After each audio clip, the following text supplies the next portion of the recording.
অপরূপ পার্বত্য সৌন্দর্যের আবাসস্থল হলো পুরুলিয়া জেলা। আর পুরুলিয়া জেলার নাম শুনলেই সবার আগে আমাদের চোখে যেটা ভেসে ওঠে বা আমরা যে ব্যাপারটাকে মনে করি সেটা হলো অযোধ্যা পাহাড়। হ্যাঁ সুপ্রিয় বন্ধু, আজকে আমরা অযোধ্যা পাহাড়ের বুক চিরে এগিয়ে চলেছি অযোধ্যা পাহাড়ের অন্যতম একটি নিদর্শন বামনী ফলসে। অনেকে কিন্তু আবার বামনী ফলস বলেও থাকে, কিন্তু কথাটা কি বামনী ফলস না বামনী ফলস সেটা যদি আপনাদের কারো জানা থাকে তাহলে অবশ্যই কিন্তু আমাকে কমেন্ট করে জানাবেন। আমি আপাতত এটাকে বামনী ফলস হিসেবেই ধরে চলছি।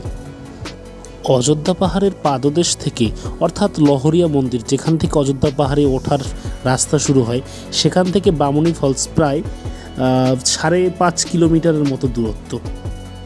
চারিদিকের ভয়ঙ্কর প্রাকৃতিক সৌন্দর্য দেখতে দেখতে এগিয়ে চলেছে কিন্তু বামনী ফলসের উদ্দেশ্যে।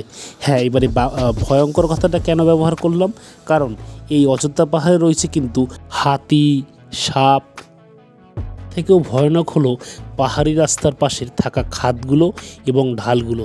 খাদগুলো কিন্তু যথেষ্টই মারাত্মক। পর্যটকদের সহায়তার জন্য রাস্তায় রয়েছে টহলদারি পুলিশ, তবে তাদের দূরত্বটা এক চেকপোস্ট থেকে অন্য চেকপোস্টে অনেকটাই।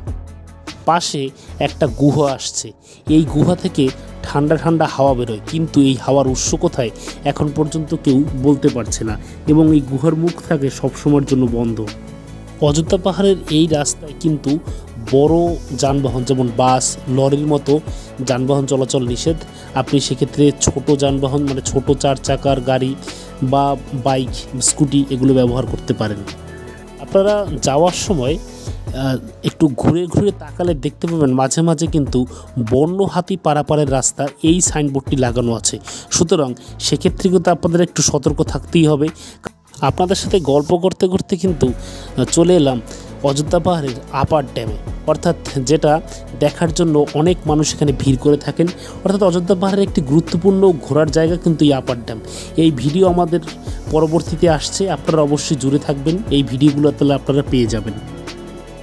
আপার ড্যামের এক পাশে রয়েছে বড় জলাশয়, আর এক পাশে রয়েছে ঘন সবুজ অরণ্য।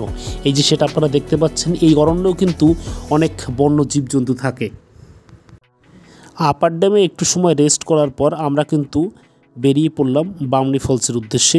চারদিকে অনেক লোকজন দেখতে পাচ্ছেন, তারা সবাই ঘুরতে এসছে। এরাও হয়তো পরবর্তীতে যাবে, কিন্তু আমাদের এখন উদ্দেশ্য হচ্ছে বামনী ফলস যাওয়া। কিছু সময়ের মধ্যেই আমরা কিন্তু প্রবেশ করব বামনী ফলসে।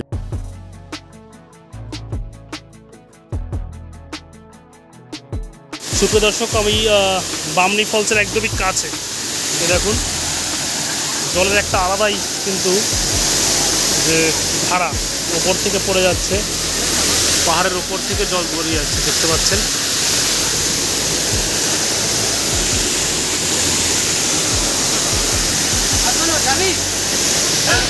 আপনাদেরকে বলে রাখি, এই বামনী ফলসের একদম শেষ প্রান্তে যেতে কিন্তু এখানে সিঁড়ি রয়েছে।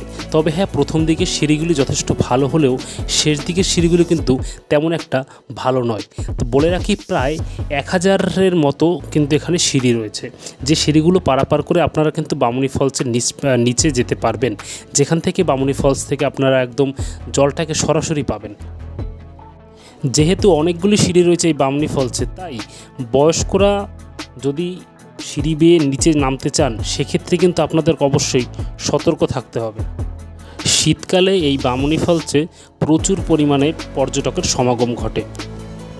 বসন্তকালও কম যায় না, কারণ বসন্তকালে কিন্তু একটা আলাদা সৌন্দর্য অর্থাৎ পলাশ ফুল ফোটে। এটাই হলো বামনী ফলসের শেষ প্রান্তের দৃশ্য। দেখুন জলের কতটা সুন্দর একটা শব্দ এখানে পাওয়া যাচ্ছে।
চলুন এবারে কিছু বামনি ফলসের জলের শব্দ উপভোগ করি।